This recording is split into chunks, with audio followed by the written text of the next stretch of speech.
Most commercially available model trees are super expensive, shit quality, and most of them doesn't even look good. So in this video you'll see me try to make my own model trees. The objective, to make it for as cheap as possible, good quality so it doesn't fall apart over time, and it has to look decent.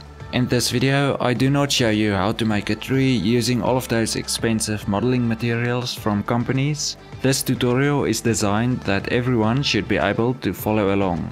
I just wanna say these are not the most realistic trees you'll ever see, but you can actually make a few of them in a reasonable amount of time and use them for whatever you want.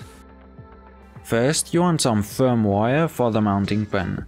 It's not that critical which wire you use, just something that doesn't bend super easily and can work to mount whatever size tree you are making. I cut about an 8 cm piece of wire for this tree.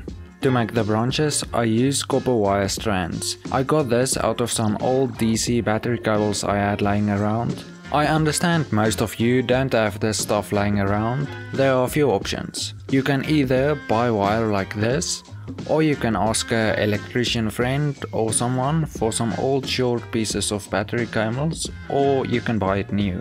Start creating the trunk of the tree by twisting the wire around the mounting pin.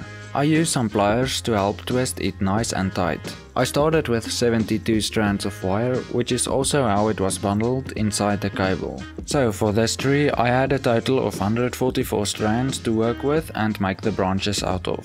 Making the branches is straightforward. Simply twist a pairs of wires and use your imagination to make a nice looking tree. This does take practice, and using some reference can help. Using the wire strand bundles from the cable also gives a nice starting point to work from, so you don't have to cut a bunch of individual pieces of wire, it's basically already done. Anyways, back to the tree. When you get to the end of a branch with 2 strands left, you can either cut them off, or you can fold it back over itself and twist again to create more branches.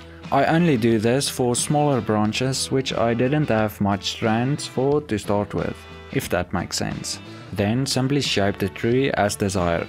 The whole twisting process usually takes me about 45 minutes per tree, and this is the most time consuming part, I think.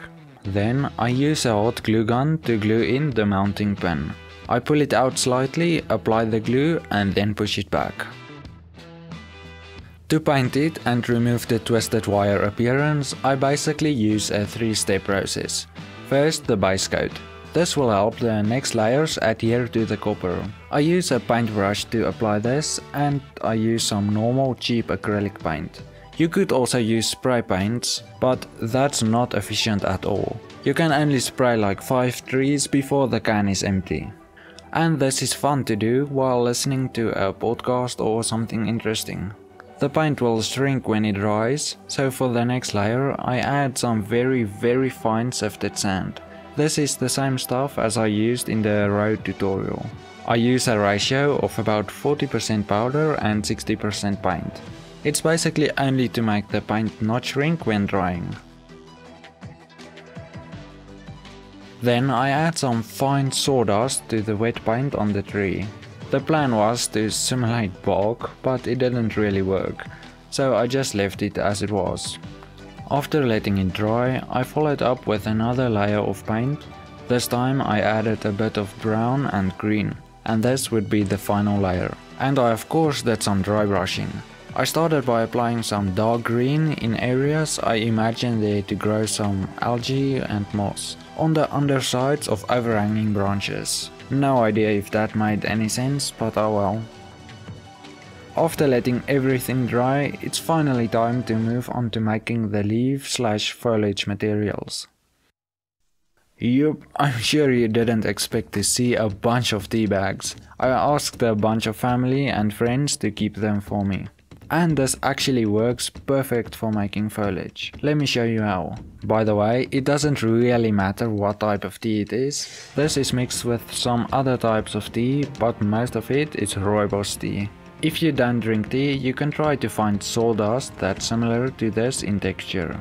The tea bags can be dry or wet, just not super wet, otherwise it will dilute the paint too much. Ideally you don't want to use paint, instead you want to use a paint colorant, the stuff they use when mixing custom colors. I just bought the 3 primary colors, so I have a lot of freedom to mix many different colors. Mixing it with the tea takes some time, but make sure you don't add too much paint. You don't want it to clump together, otherwise you won't be able to let it dry without sticking together in clumps. After mixing it thoroughly, I used the sun to dry it out. It took about 2 days to dry.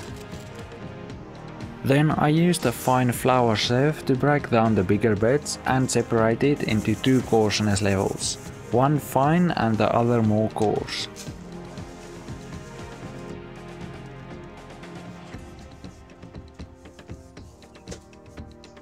Small pieces of this batting foam, I have no idea if that's the correct name. Anyway, I will use this to give the leaf/foliage some volume. But to avoid white showing through, I make it this green color. It's a messy process, but it works. Just make sure you remove most of the paint so it stays fluffy after it's dry. Back to the tree. I use this Bosti clear all-purpose glue, but for the other trees I just use PVA glue. When making a single tree, it's nice to use glue that dries fast, because then you don't have to wait for it to dry and you can progress much faster. But when making a bunch of trees, PVA glue works great. The secret is to use very small pieces at a time. With this tree, I decided to make a dead branch. I do this by not adding any foliage, then I will paint it a slightly different color. For the next step, you'll see everyone use spray glue, but in my experience there are very few spray glues that do a good job at gluing it on. And it's annoying to get glue on the branches and trunk, not to mention spray glue isn't cheap at all. So instead I will use PVA glue. Let me explain. So I dilute the glue with water about 50-50 and that's it. To apply it I use a paintbrush like this. This isn't perfect though, it removes some of the fluffiness and you could argue it looks worse. However, with this technique it doesn't get any glue in unwanted areas like on the branches. And when it dries, it's hard and very durable, which makes it much easier to clean from dust. While applying the foliage, my memory card ran out of space, so I don't have footage of the rest, but I pretty much applied the first layer and then added more glue in areas that wasn't covered. One thing you can also do is apply different foliage materials from the bottom and top. For example, I added a bit darker green without the yellow bits mixed in from the bottom and then lighter green with the yellow bits mixed in from the top. Then I painted the dead branch a lighter grey. Some tree branches get darker when dead and others get lighter. It also depends on how much sunlight they get.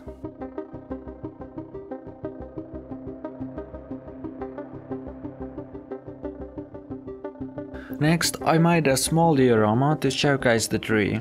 I actually have it on my desk now. Anyway, here's a rough overview of how I made it. I used expanded polystyrene for the base. If you use this stuff, just use a sharp knife instead.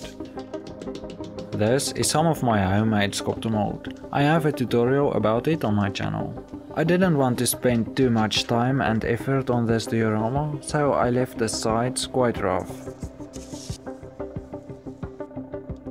Anyway, I quickly modeled a small wooden bench and then 3D printed it for under the tree. Next I applied some ground texture and static grass. I then glued in the tree and painted the sides black.